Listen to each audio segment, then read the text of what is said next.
Levi and I had a fun encounter. We were hunting that same morning, and we had a buck come by, and we decided to peel off. We had lost it, and this is like, I think this illustrates how like moments can make a difference. And we took like 5 steps one direction, and then we turned around and said, "We got to get lower. We got to get back."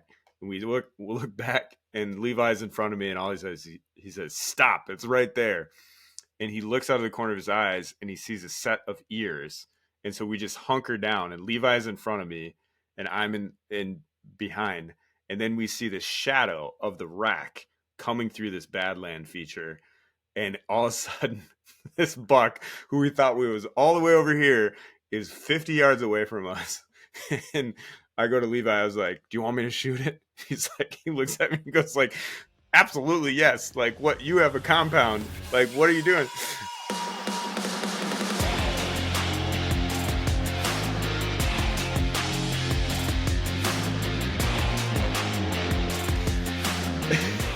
Welcome, everybody, to episode 2 of the HuntXP podcast. We are glad to have you back. If you're listening to episode number 2, you either skipped to this accidentally or you made it through a whole episode and you're actually listening to another one, which is remarkable. We appreciate you. We're going to start with some intros because we got a new face on the podcast and we got an introduction even later too, potentially. So I'm JD. You met me last week based out of Minneapolis, but the new face this week is Travis. Travis, why don't you go ahead and introduce yourself? Yeah, hey, I'm Travis. I'm in Ashland, Wisconsin, or just south of there. So glad to be here. I've known these goofballs for a while, but this is the first time we've allowed the world to see all three of us at the same time. So it's a big deal. It is a big deal. And yes, Travis does have the same last name as I do, brothers. I do. So I swapped out brothers for episode number 2 to the older, wiser, more mature. We'll see about that. The only guy that oddly more hair than Cody. Oddly more hair. That's is right. A miracle. Yeah, it's just the angle, Johnny. Though. Oh, okay, fair enough.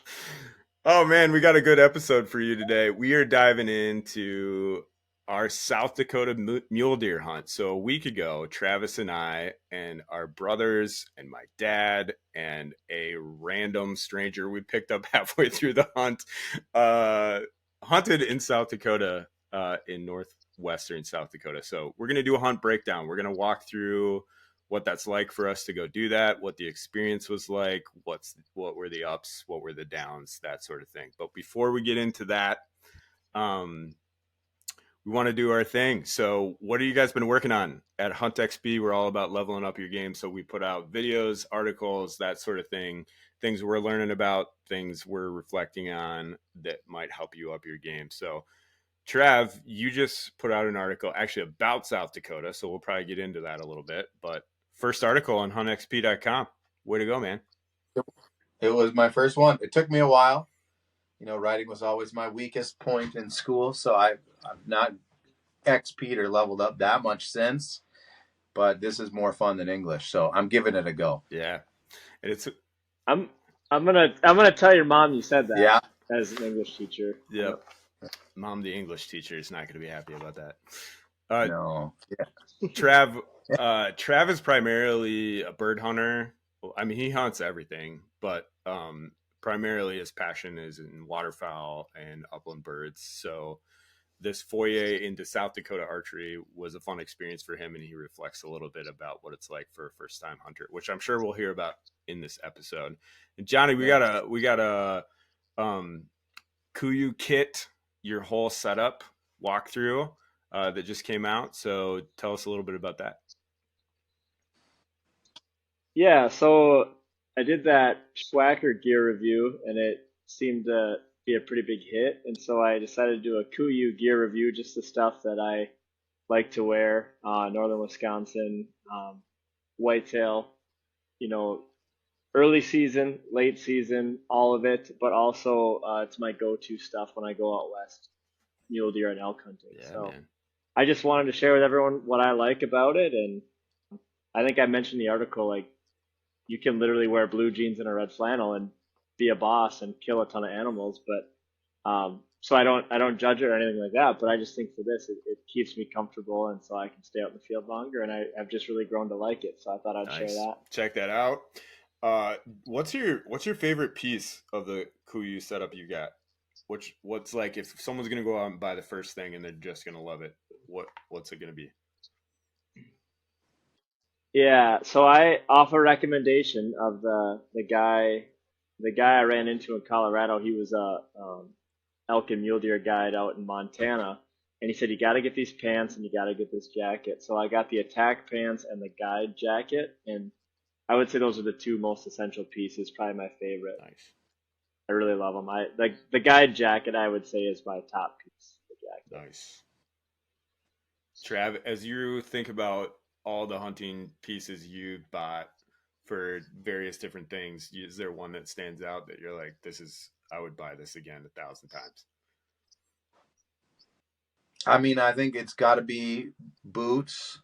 I've tried lots of different boots, but I mean, having good boots, turkey hunting, grouse hunting, out west, whatever it is, a logging road, or, like we were up and down buttes out there. So I use a Solomon Outpulse is what it's called, I think. And I just bought those like a year ago. Before that, I was just using like Rockies. Mm-hmm. And I don't think I'll ever go back just because I can trail run in them. Not that I do a lot, but I did do some running before, and I just use the same boot. So it's lightweight. They're waterproof. And I guess it's like Jonny said, if you have something that you can use a lot of different pursuits, which is what I'm constantly doing, right? Mm-hmm. It's always what you grab though. So a good jacket would be my next one. And I would say, like, I use a Wicked Wings rain and wind shell, and I just make sure it's a little bit big so I can put whatever layers I want under it. And I wear that sucker with, the flannel and the jeans. That's about all I have after that, right up into the end of November in Wisconsin. So I really, when you could break the wind and you have a good waterproof jacket, and I wear that turkey hunting, I had it out in South Dakota. Didn't have to use it because it was so dry, but those would be my two: good boots and a good wind and water jacket shell. Man, you want a good piece, you can break some good wind in for sure. Yeah. Gotta say, scent control. Yeah. Heat. Make sure it covers down far enough over your butt. Catch all the draft. For sure. I would say the one piece for me is, I think they're called the corrugated foundry pant from First Light, similar to the attack pant in some ways, but super versatile pant, super tough.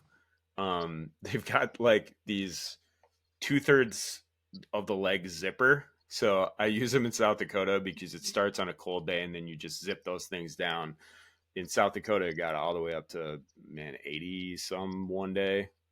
Almost 90 almost the 90 one day. Yeah. And so at one point I zipped them down, and Levi, who we hunt with, just gives me the cat call whistle and goes, "Nice legs, dude," because I'm like, I have those things wide, but it's just awesome to be able to have so much temperature control from a piece like that. It has built-in knee pads, which are awesome for turkey hunting, anything from the ground. So that's what I would go for sure. All right, man. It's time for checking the comms. This is a segment that we love. We would love to hear your comments on this podcast so far. HuntXP is a bunch of hunting buddies like ourselves, friends and family, leveling up each other's game, mostly by having fun talking to each other, but it's also about the community we're building. So we'd love to hear who you are. Seriously, drop your name in the comment. Where are you hunting? Where are you after? We're trying to build a community that levels up everybody's hunting experience. So, but in the comms this week, so I just posted a video. Real quick, I was in the tree stand and I was bored, and I posted a video about hunting super windy days. And I had an experience this past week in Wisconsin when I was hunting where I made a horrible shot on a doe, mostly because the tree itself basically pushed me off my mark as I was releasing. And so it made me think twice about my love of windy days, because I typically love windy days to hunt in. But someone did not answer my question, because I asked folks, I was like, hey, what do you think of windy days? And they said, windy or not, man, you better be wearing blaze orange. And I was like, Oh, actually, it's archery season. But luckily, one of you all HuntX peers. He was thinking about duck hunting. That guy was thinking about going out duck hunting. You got to have your blaze orange when you're duck hunting. Right. That's right. Oh, man. That is some negative XP advice there or something. I don't know. Yeah, but I thought that was wild. So, yeah, just to clarify, in most states, you don't need blaze orange to. I don't know any states, but that happened.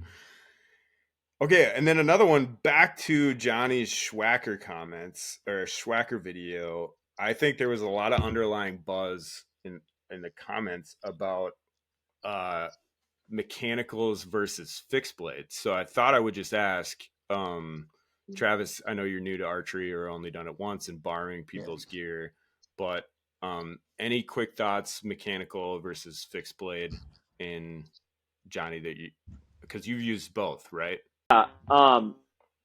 yeah, I really like those 3-blade fixed Muzzy troll cars, but I also like this Schwacker. It's been really good. I think what I was picking up from the comments was, yeah, there was some debate about which is better and which mechanicals are better, but I think the underlying thing is your shot placement, right? If you make a good shot, it pretty much doesn't matter what you're shooting, and some people might scoff at that, but like, I mean, if you make a good shot with whatever, the deer is dying. Yeah. So, yeah, I was picking up a lot of that in the comments too, of like some guys were talking about what to use, what not to use, but I've had success with both. I've also had failure with both, and the reason for the success was a good shot. The reason for the failure was a poor shot. That's all there was to it, really. I 100% agree with that perspective, and I shoot fixed blades right now, and I don't know, that Schwacker video though got me thinking about switching over. You gotta come test shoot it. You gotta come test shoot it with me. Yep. I think I got on the fixed blade train because of all of the YouTube chatter from Ranch Fairy and Hunting Public, and they are big into the fixed blades and heavy arrows. And I have not been able to fully dive in with the heavy arrow setup because in part because of my bow and because of the arrows that I had, and I didn't want to drop a bunch of cash to get heavier arrows either. So I tried to lean in a little bit. I don't know what it got me. So I shoot 150 grain arrows, fixed blade. Okay. And I think, like you're saying, if they're sharp and you place them well, they're going to zip through. And I did kill the buck that's behind me right here with a horrible shot with my fixed blade. I shot it in the neck. And so as in terms of damage, like, it did the job. Eventually he expired, but I'm not sure if a mechanical would have done anything different, So it was still a horrible shot, and it was still a horrible recovery. So it just comes down to what flies well. But I've killed 2 deer now in the last 2 weeks that it zipped right through, and haven't gone more than 15, 20 yards. So I want to introduce one more member of the HuntXP team. We'll just call him that. So this is maybe burying the lead a little bit with HuntXP, but our team has kind of stumbled our way, mostly me, through my techie escapades into the world of AI. And I have developed a custom AI that acts as a hunting guide and answers any question you have about hunting in the field by pulling on the masses of amounts of information on the interwebs and curated information from our previous articles, my previous writing, and certain curated knowledge basis. And not only do we have that, but we're building it every day. And so one of the kind of projects we're working on as a HuntXP community is to build this thing that we call Crockett. And Crockett is what we call this AI that is a mix. Think of it as a mashup of the power of artificial intelligence and deep combing the internet for all the information that you need, plus real world hunting experience, and blending those things together and sharpening a really powerful tool to help you get the answers you need in the field. So that's Crockett. If you would like access to Crockett, we would love to let you in on the team that's building it this year.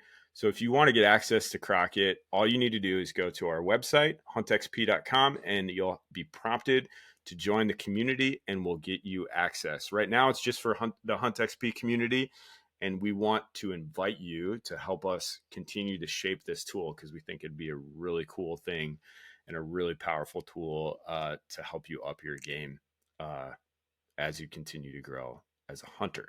So I thought I would bring Crockett into the conversation a little bit and talk a little bit about some questions that I asked Crockett. So 3 things, and I'm curious what you guys think about this. The first thing I did, the first thing I mentioned is when we were in South Dakota, Travis almost stepped on a rattlesnake. There was a moment where all of a sudden I'm walking and Travis just goes, whoop! And I'm like, dang, that was a really aggressive reaction. If there was a deer like close by, like you probably shouldn't move that much. And then he looks down and he says, there's a snake.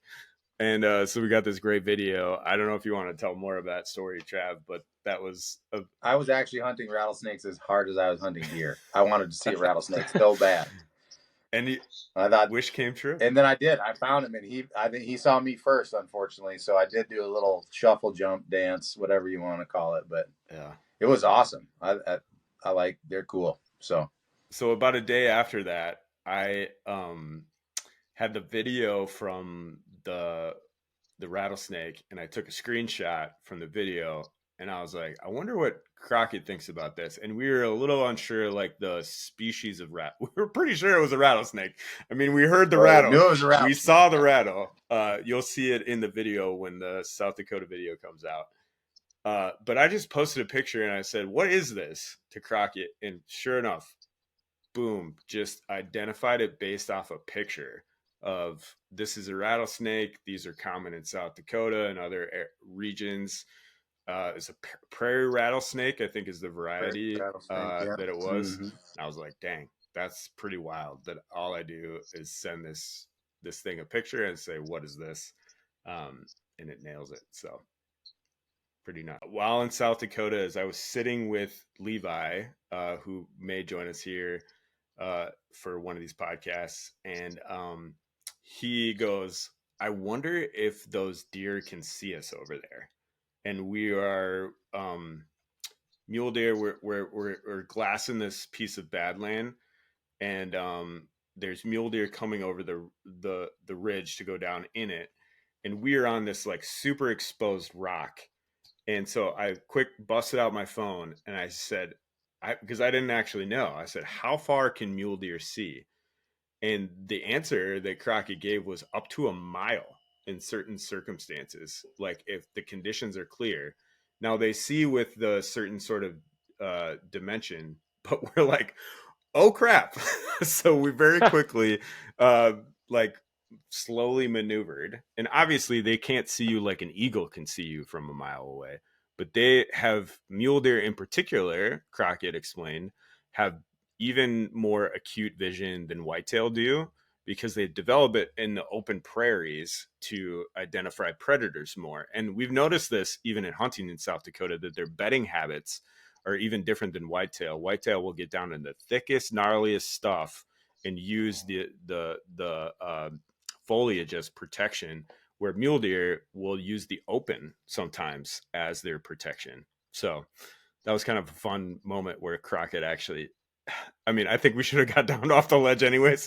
We were being more mountain climbers than we were hunters at that point, so we backed off that ledge.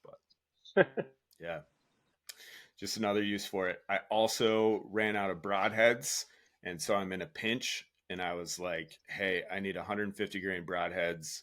What are the best broadheads I can buy on Amazon shipping that will get here fast? And cranked them out.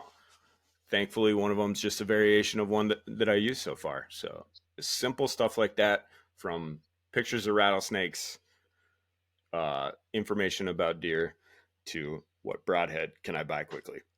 So we used it for. I bought a used bow. That I don't know if JD said that earlier. Just because of the nature of the reality of my pursuit of whitetail and mule deer with archery, I was like, well, the best option for my budget and the reality of what I love to hunt is I'm going to get a used bow and then pass it on to my boys. We took a picture of the bow because some of the components when it came needed to be repaired or replaced. And we just took a picture of the bow, and Crockett was able to tell us like what the bow was and what components would work for it. Yeah. And that was pretty. I remember that because we were trying to figure out what poundage the variation was and what draw length the flexibility was on the bow. So I just took a picture of the bow and I asked Crockett what the dimensions were because it wasn't stated on the bow itself, and it cranked it out in no time. Yeah.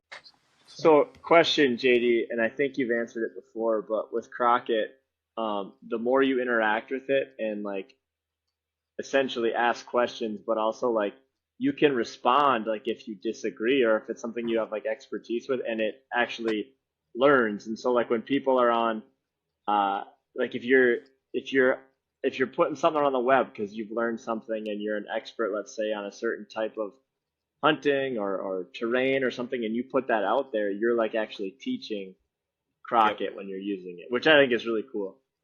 Yeah, and you should let us know. So this is how this experiment works. Like if you join the HuntXP community and start using Crockett, you should let HuntXP know when there's a discrepancy or a disagreement, and email us and say, Crockett answered this way and I disagree with that, and here's why.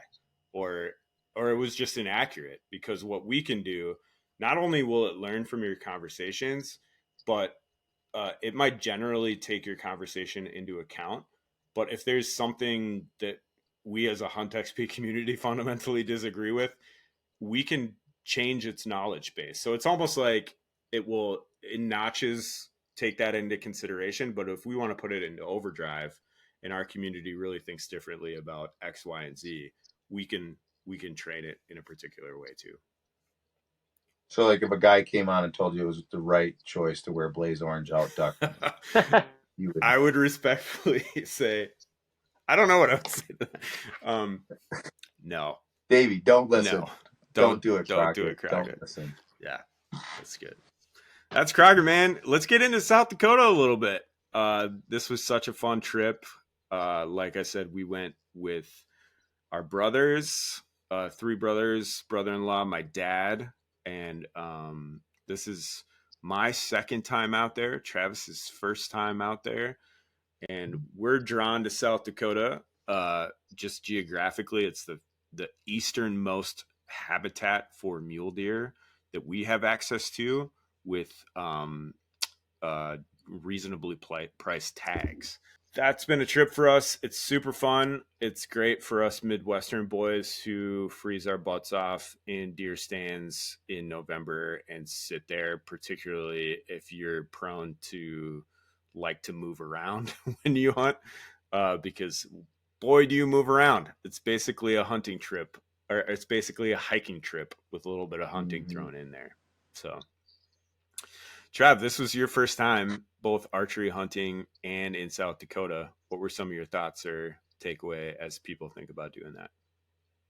Yeah, I mean, I suppose like if someone was really trying to learn archery, stationary hunting on a bait or on trail, you know, in an area you're more familiar with would be logical. But you know, with my experience with deer hunting growing up, the reality is I needed a big shift, like to kind of like bait me in essentially. Yeah. Like JD said earlier, I'm a bird hunter. It's kind of in my bones. I love it. So for me, it was family and new adventure. That's what set me on the journey of picking up a bow, actually practicing, getting into shape. It was the idea of doing something totally different, like totally unique to my deer hunting experience. So the archery added to that. The place, I love South Dakota for multiple reasons. My family, we go out there at least once a year to hike, to go explore the Black Hills, etc. So I just love being there. Prospect of being with family is huge. The prospect of me of just having enough hunter in me to be competitive with myself, to want to rise to a challenge, that exists in all of us, right? That's why we do it. So that was fun to have that stirred up in a new way that I haven't had for a while. I genuinely wanted to succeed, and I tried hard, and I failed. I failed. I mean, I made mistakes. I lacked knowledge, but gained a ton of knowledge, had opportunities that I learned from. Just everything about it was different. Like JD said, we wake up in the morning and I resolve to go hiking and enjoy what God's made there and hope for the bonus of being able to draw back on a big buck or a nice buck and let fly. But yeah, just didn't pan out. The things that were really good for me, it was like physically, let's just be realistic. If you're a duck hunter listening, some of us can let ourselves go, like it's easy to bring donuts and coffee and snacks into the duck boat. You can't. That's what I love about duck hunting. You can't do that. It's not the same thing. So I had to get into shape. I had to just really start exercising more than I normally do, which is good for you anyways. I had to discipline myself to actually get out, use my bow, to try and get to where I felt like I was being responsible, not just going out there, winging a prayer stuff. It's like, no, I was, able to hit from the distances that I wanted to hit at. And that was good discipline for me, good experience. And I liked also too that one of the things that I enjoy about hunting, if you know me, these guys know me a little bit better. I love any opportunity to go with people, not just like on the trip, but I enjoy the aspect of hunting in a party. When we turkey hunt, we're almost always together. You don't need to do that, but we do it. When you duck hunt, it's more common, obviously. I enjoy going by myself a few times a year just to have by myself time, but I'm always looking for someone to go. So we paired up almost every time and just making a plan, trying to look at onX and figure out where the wind was going, what the terrain was doing, how to move on deer. It just made it really fun. I mean, I love that dynamic too. It creates more work when you're by yourself. Obviously, you're able to make decisions quicker. You're the only one responsible. You don't feel any weight of the hunt other than yourself. But when there's two, consciously you have to take the other person's knowledge into consideration.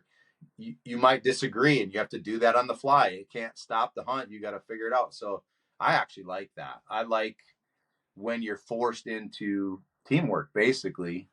And so I like that hunting in South Dakota, at least the way we do it, and you don't have to do that, obviously, and that might just be kind of the way we grew up. That just makes its way into what we're doing. So I would say as far as a new hunter in that aspect, I got all of the thrill and the excitement of doing something new, but also felt like I was just exercising old muscles, right? Hunting is hunting. So paying attention to the wind, managing even my physical condition while we're going, don't get too tired, don't get sweaty, keep your head up, walk where look where you're doing, pay attention. Those things are common in everything you're doing. So that was fun. And I'm trying to think of some other things that I would say were just really first time experiences that it was just, it was neat to do the spot and stalk as well. Like I said at the beginning, that's totally unique. I think the last few deer I shot with my rifle, this might sound weird, but I was kind of at a point where they were all under like 10 yards because I just watched the deer come in for the enjoyment of, and that's kind of like people like, you got to bow hunt because it's the deer get so close, and it's like, yeah, I've been there, done that. Well, this was like different because I actually caught the distance, right?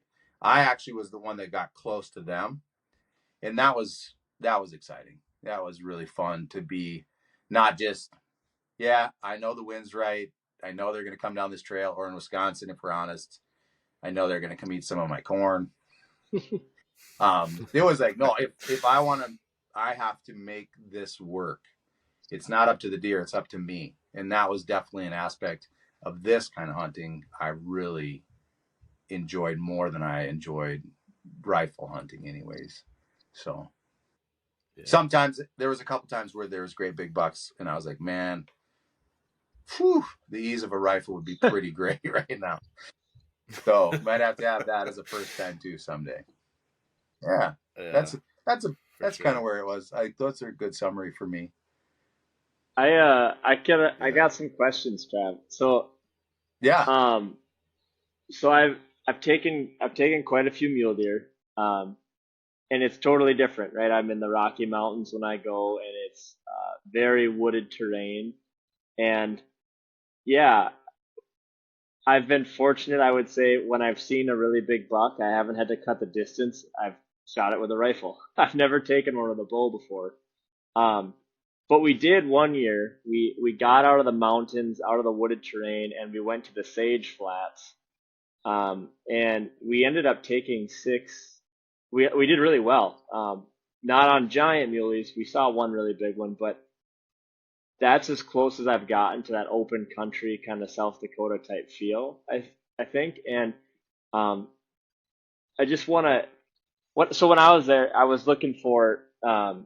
It was like midday, and we were hiking, and then we would drive and whatnot. But I was looking for areas that I thought a deer would bed, and it was all sage, a little bit of scrub brush, but I was looking for like a shaded area where the deer could stay cool in the heat of the day, and it could see a long, long way. And that kind of goes to what you were saying, JD, about their vision. And sure enough, when we would find spots like that and stop and glass those hillsides, first of all, it's amazing at how well they can blend in pretty open country. But that's where we were finding them. So like I've seen South Dakota hunts online and stuff. But Trav, like, what were you looking for? Where were you finding those deer? Yeah, it varied with the time of the day. The midday was really similar to what you're talking about. We would look for areas where they could see, where there was shade, where they were sheltered from the wind in some regards too. Not always. Sometimes, depending on the wind, they were not as, worried about that. They sat right. They let it come right over their back, and that was fine. They'd look out. And the other component that was not surprising to me as the time went on, but how important shade was, because it did get so hot. I mean, 90 degrees, that's hot. So that was critical in the middle of the day. It, like my experience again, this is my first time. We started early. It was almost always that we would see the deer out, and they would just, be in the middle of nowhere. Like, that's what it feels like, right? If you're from there, you're like, what does that mean? But for me, it's kind of like I'm expecting cover and stuff like that. That just took me a while. And we would see them in there, but just to like allow my eyes to go over the open country. And it's in the morning, it's like, well, there's deer right there. And then I'd be able to see for miles, and there's more deer right there. And they're in the middle of what seems like nowhere. The other thing I had to get used to in the middle of all that is what looks like flat to us. They would just disappear.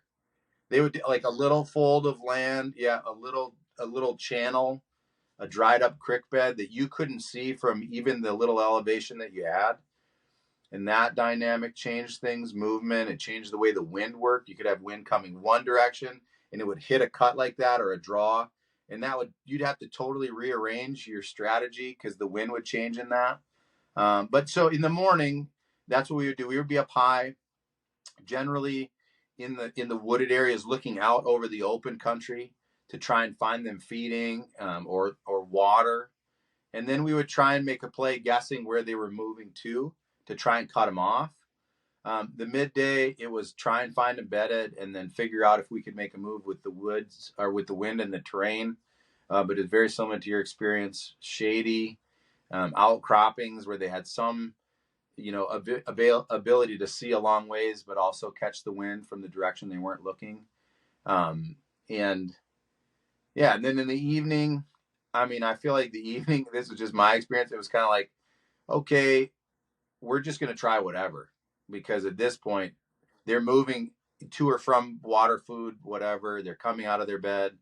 And we were a lot of times already out, on a stock. And so it was kind of, well, let's sit for a little bit, see if we can get lucky, find one, cut it off.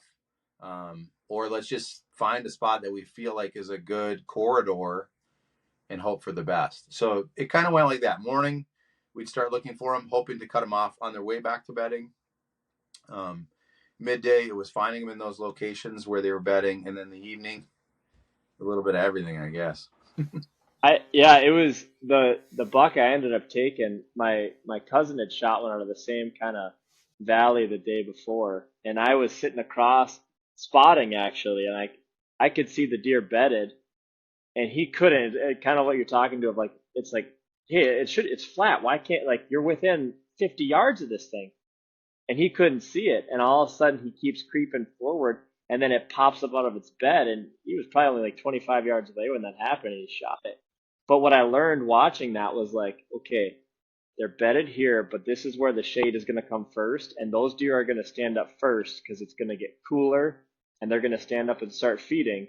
So the next day, there was like, picture it, a big valley like this, but there was an outcrop that went right down the middle and then kind of dropped into there. And I went and sat right on the tip of that, right in between, so I could watch. And I'm like, I know that the deer are going to get up first in that shaded area. At least that's what I learned yesterday, And so I'm sitting there and I had the wind in my face, and sure enough, just like they just appeared and they started standing up, and I picked out a buck and I shot it. But it's just really interesting to see what it was like, Yeah. Yeah, and I just got to say, I left feeling like there's so much to be learned about this pursuit in particular. Yeah. Like the behavior of the animals, the terrain, and I know it's like that in every pursuit, but I think to get really skilled at that particular spot and stalk in open country, my hat, tipped off to you guys out there. If you've taken big deer or you regularly take big deer, I'm impressed by that, because it was not an easy deal. That's for sure. I think one of the things that strikes you first when you're a Midwest whitetail hunter and you go to a place like South Dakota that's open country mule deer is how many deer you see. Mm-hmm. Like, that's what's exciting, I think, and appealing just to go. Like, the volume of deer that you see and the quality of deer that you see each day, at least where we were at, was so fun. Like, I wish I could read you our text stream. Like, there's bucks. There's a buck. Like, I don't think there wasn't a morning where I didn't go out and see and glass up a buck I would have shot every single day. Mm-hmm. It's just the getting them that's the challenge. And that's the cool part about being out there. And most of the terrain we're in, like Trav was describing, is like pine forest that we're looking out of into Badland features or open plain. Mm-hmm. And they're typically coming in towards the pine woods to bed in the heat of the day. And one of the things we learned this year, I think even more so in that particular scenario, and I think Trav's like first time intuition, we never really tried this successfully, but I think the intuition was good. Like, wisdom with spot-and-stalk would tell you, like, get on a glassing knob, identify the buck, and then see if you can watch them bed down, particularly with archery, to be able to make a play on them. But as the week went on, there was certain valleys that the same group of bucks or these different group of bucks would work their way up to get into the pines. And we were very quickly noticing that we had a lot of fun looking at them, but didn't really get a chance to stalk them because they didn't bed down in the open. They would come up into the pines for the day, and then we'd basically just lose them. Right. And good luck in that. So a strategy that we were starting to employ is almost like have a spotter and put an attack person like down in the valley, and see if you can cut them off. And ironically, I think it was the day that we were going to implement that, or we're trying to implement it, we ran into some other hunters who had just shot a buck basically right where we had planned or were planning to set up. I don't know if those days mixed or something, but No. Trav's like, see? So like his first time intuition played out in that way. And I think one of the things I noticed this year was my hunting habits were to glass in the morning, look for bucks, try to cut them off like I just described. And if that was not possible, I tended towards, once I moved around, to more, when I'm saying Badland features, I mean like those, like, I don't know how else to describe it. If you picture the Badlands, that's where they were. And I was gravitated more towards those features to look in the afternoon, simply because they're easier to glass and they're easier to kind of make moves on than a pine forest. Like it's just really hard to identify where the bucks would be bedded. And sometimes there's like lightly wooded areas that you could go for it, but that was our habit, and it tended to move in that direction. I mean, there's times where being able to see that many deer was so discouraging too. I remember one particular time I was on the knob and there was 3 bucks and they just came cruising through, and how much territory they could cover. And I was like, yeah, those were the 3 bucks I was chasing. Yeah. And I was like, or trying to cut off, which is a ridiculous thing to do. I'm basically on a cliff, and I just kept thinking, maybe if I go right there, they're gonna bed right there. And they just kept going. And I just remember this moment of thinking like, wow, this is so difficult, because you could see them, but just trying to calculate how much territory they could cover versus you could cover in the given amount of time that you had to even try and think about making a move. It was like, I just stayed on my knob that time. It's like, I was just like, I'm too fat and slow to do that. Maybe you could get the right guy, could get cruising to get even where I could see him. I was like, I'm not going to get to see him bed down. I'm not going to get to where they're going. They're moving too quick. And, you know, you take that, you reverse back to Wisconsin where you're hunting. They're like, well, they were 3/4 of a mile away. So I know those deer do that in Wisconsin too, but it never makes me as sad because I don't have to watch them do it. Because I was like, oh man, that's frustrating. Yeah. One big factor for us was we had high heat and very not that much wind. The first few days there's almost nothing. The first few wind, which is like the horrible recipe. Like we could not get close to anything. You were so loud. Like we were taking our boots off and everything, trying to get close. And it was just like, but as soon as the wind picked up and the temperature dropped, our chances went up exponentially. And that was the day that I shot over the back of the 4x2. And then I got the doe within an hour after that, and probably would have had like 3 more chances. That's the day I think Levi shot 6 arrows or something like that. And let me preface, Levi was using a longbow, and he, like, if archery hunting spot and stock is a challenge to begin with, having a traditional longbow is like to the max challenge. So he got very close multiple times. I've got some freaking hilarious videos of him failing, which you will see in short order if not already. So thank you for prefacing. I think yeah. One of my, yes, Johnny's like, 6 arrows. And then I'm like, oh yeah, that's right. Not me, not the new guy. No. And then I remembered. I know that Levi has a traditional longbow, and I was like, oh yeah, okay, well, difficult. Yeah. If he would have had a compound, he would have been. Oh, there he is. There he Speaking of the is. man himself, we were just talking about you. Levi, what's happening, dude?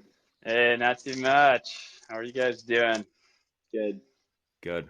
We were just talking about South Dakota and just talking about your day of releasing. I think we were counting 6 arrows and your ups and downs of that day. So why don't you introduce yourself and then give us the story of a couple of those stocks? What we might ask you questions. I already told people that you were using your longbow. Yeah, so, well, my name is Levi. I married with 4 kiddos, have gotten into traditional archery through some friends. After picking up a compound bow, shooting it a few times, was like, great. And didn't really have any interest. A couple years later, was shooting or invited to shoot with some friends. Their whole family was into traditional archery, longbows in particular, and just fell in love with it. I don't know if it awakened the inner Robin Hood in me. That was my favorite Disney movie as a kid.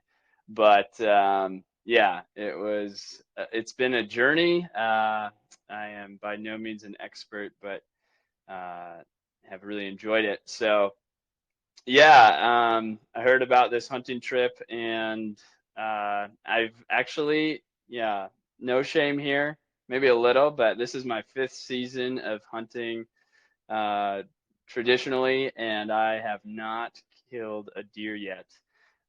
So was very eager to go out to South Dakota, knowing the odds were not in my favor, but I was like, hey, I'm gonna go with these awesome guys, and man, it was the best. Just to be outside doing stalks. That's what I've loved to do in the past, and just to have a vast landscape of opportunity, which really unfolded to create some great opportunities, just with some a series of unfortunate not capitalizing events that took place. But I'll just jump right into one story. We had some hot weather the first few days, had some opportunities, but didn't amount to much for me. And I'm confident at like 20 yards, so nothing long. And particularly in this afternoon, it was really windy.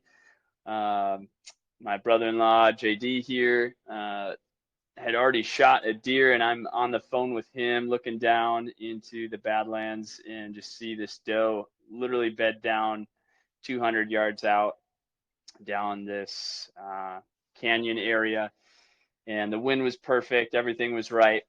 And I really wanted to capitalize on this opportunity. So I glassed for a little bit, kind of found my route, got about halfway down and realized I did not have the exact route. As I got closer from my vantage point, things had changed. So I literally went back up to my spot, glassed some more, and really pinpointed where this doe happened to bed down on the side of this canyon, and made my way back down. Just had a great slow stalk. I knew she wasn't going to get up. Wind was howling, and approached from this bank that was kind of up and over what I thought was her. I came across this first one, and then there was a knoll on the about 10 yards out. So I went out on this knoll and couldn't see her. So I came back around and came over the top, and I was just like, man, she's going to be like 2 yards away. Well, I come over the top and she's not there. And I look to my right, back to where I was on this knoll 10 yards away, and I see these 2 ears. And she smells me at this time because she would have been downwind at that point. And she just bolted out of the side of the hill. I mean, she was burrowed into that hill. I couldn't believe it. And my thought was, in that moment, first of all, my arrow came unknocked as I kind of just reacted from kind of being shocked by her. But then I realized I got to run after this thing because she had disappeared. She's going to stop and look back at me. And sure enough, I just flew down this little gully and came back up, and I saw her staring at about 25 yards. And I was so excited, and came over the ridge and let an arrow fly. Didn't, I have this thing that I always say, aim small, miss small. Just wanted to find the hair on the deer that I wanted to shoot, not just the deer, not just the vital areas. And didn't do that. Just flung an arrow, ended up dropping right below her belly, and she takes off. And I took off after her. I was just so excited. I was like, she's going to go around that corner and she's going to stop and look back. And sure enough, that's what she did. I came around that corner, and I'm looking up. I thought she had worked her way up onto the plateau, came out of the ravine, but she hadn't. She had moved to my right. And JD, you were videotaping all this, and I didn't know. I got the whole thing. Oh my gosh. That's awesome. And I saw you from up above. I saw you at that moment. I never told you this, but I saw you on the ridge, and I was like, oh my goodness. And it was by seeing you up there that my eyes dropped, and I saw the doe, and she was 50 yards out. And I probably shouldn't say this on a hunting show, but I decided, you know what? I've shot from 50 yards. It's a doe. It's Thursday. Tomorrow's the last day. I'm gonna let it fly. And so I let her rip, and she was standing right in front of a sand berm just behind it, and that arrow hit that sand berm 2 feet below her, and she took off. I ended up running on top of the plateau to see if I could get one more shot at her, and I saw her disappear. Amazing. I saw her disappear, and I knew that was over. This was all in socked feet. And we're in the Badlands of South Dakota. And guys, oh, it was epic. It is a week and a half? I can't remember what the date is now. I'm still pulling out slivers from that stock because I wanted to be sure. I wanted to get her. Yeah. So rewind, I ended up being on the knoll that she was, and I was 4 yards away from her. So I was ultimately 12 yards away unknowingly. She had been tucked under that ridge, and I did not realize until scoping it out after how far these deer had burrowed this bedding hole in the side of this hill. I don't even think I would have had a shot coming right from above her. It was basically a cave. Yeah. It was a cave. It'll be if the South Dakota video is out. I think you took a video of it, and I have it. But it was like a little, like you would have had to be like leaning over the edge of the ridge and put one like right in her back. It was wild how tucked in she was. Yeah. And I think my takeaway from that hunt in particular was just perspective. I mean, you can see something from a ways away, and you can have this idea in your head of how you're going to approach it. There's just so many dynamics, and as you get down into the valley and into the canyon, things change, and I miscalculated, and I learned a lot that day about how with pinpoint accuracy you need to be on some of these stocks. So man, the stocks that followed that, yeah, I got a little reckless after that, but had some great opportunities. I did fling a few more arrows, but ultimately just a series of unfortunate events of what I thought was one deer turned into two. So I had an extra set of eyes that captured, that caught me. And, you try to be as careful as you can, and hindsight's 20/20, but you don't know what you don't know. And when that deer busts you at 20 yards when you're straight up a cliff from it, and you would have had a shot on another deer, it's like, oh, that's a huge bummer. I'll learn for next time.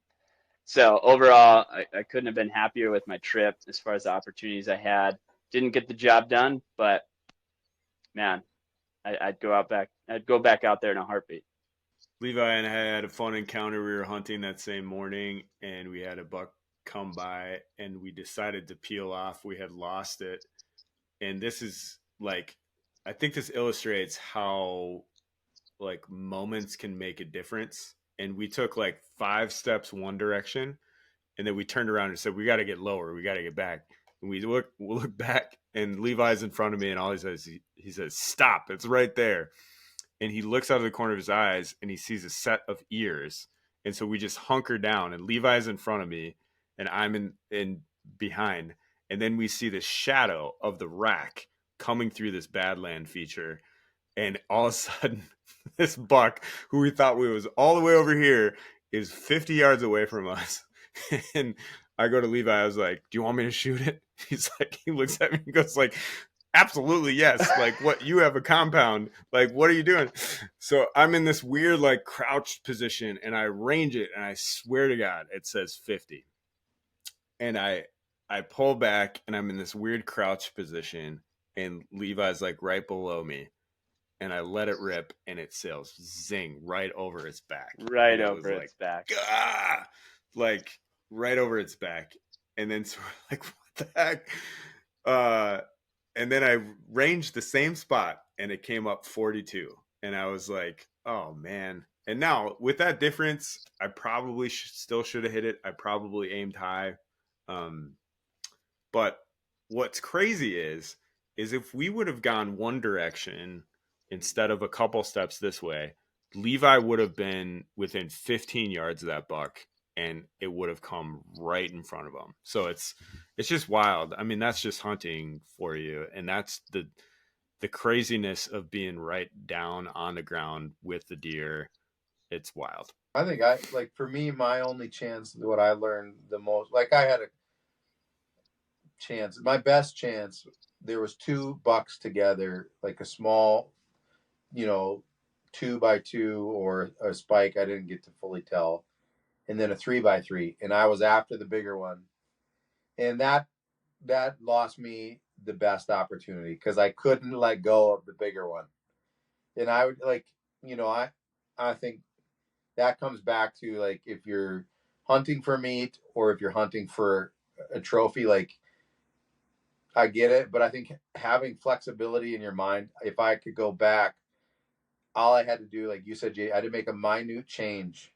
If I would have stepped around this outcropping and a juniper bush to the right, that smaller buck was within 50 yards, and he had no idea I was there. But I tried to go up and over so that I could have a better, closer shot at the big one, and he busted me right away. And it's like, and I didn't get either of them. And I think it's just kind of like the ability to not get so locked on to something, to keep your mind open, to stay alert to what's going on, and be willing to make an adjustment for the sake of success over, yeah, but but the other one was bigger. It's like, well, none is worse than, than having the small one, like that was something for me. It's like, if you could go back, right? Like I would have gladly come home with the back straps from the smaller one. I would have rather had that. So a lot of fun, loads of learning opportunities. I was saying the trail is the teacher, and I think unless you get out there and you just get on the trail and you start going for it, like you can study, you hear stories. I had no idea what I was doing, and I learned so much in 5 days.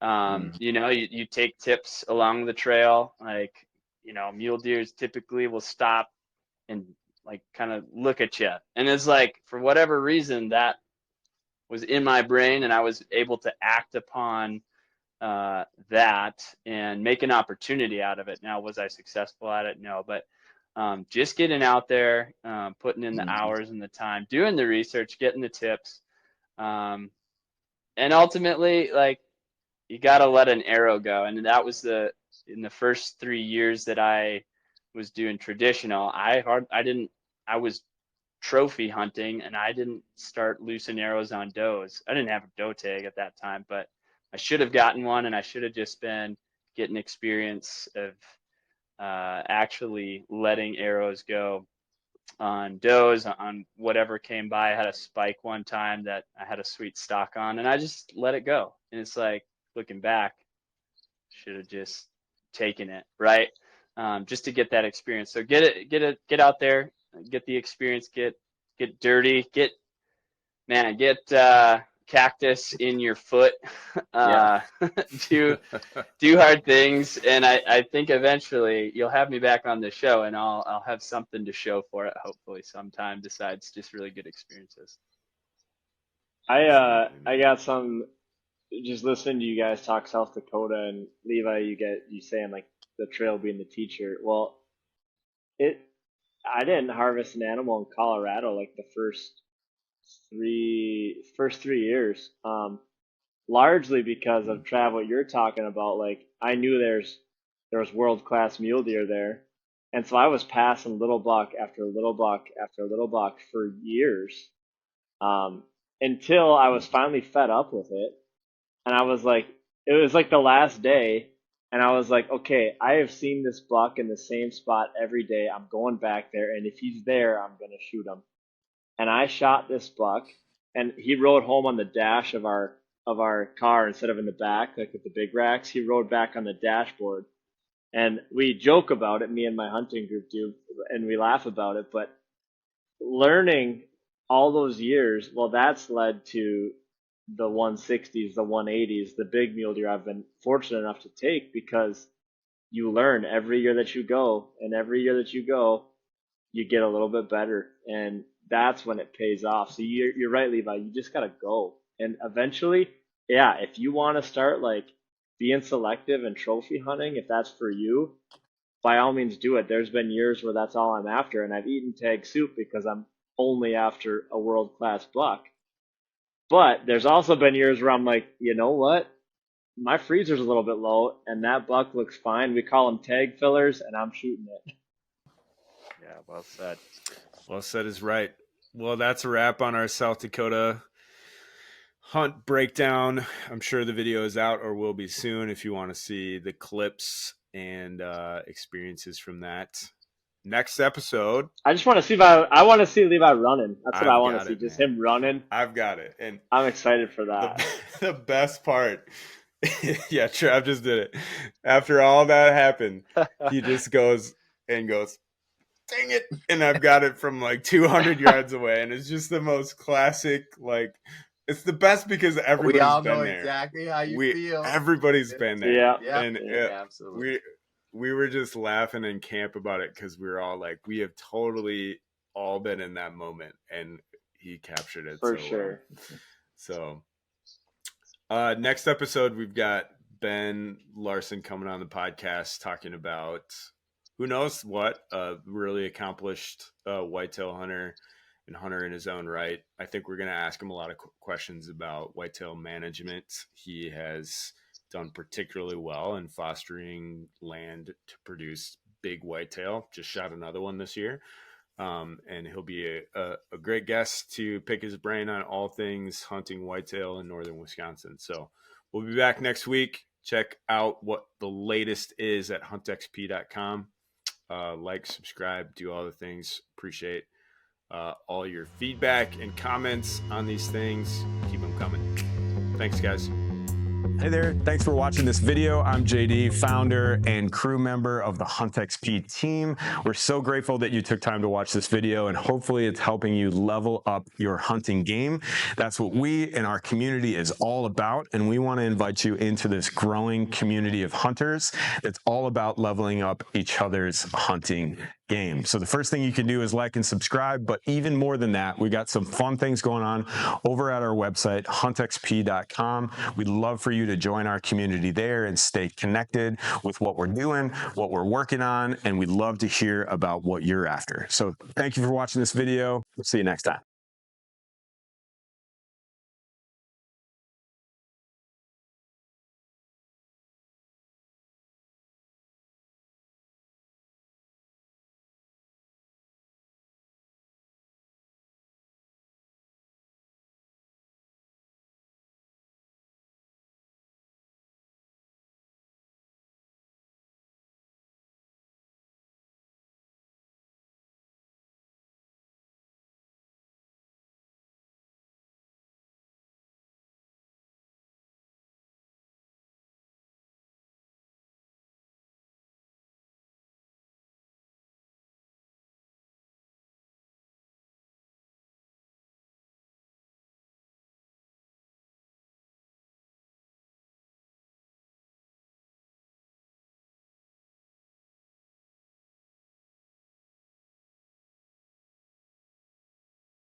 Hey there, thanks for watching this video. I'm JD, founder and crew member of the HuntXP team.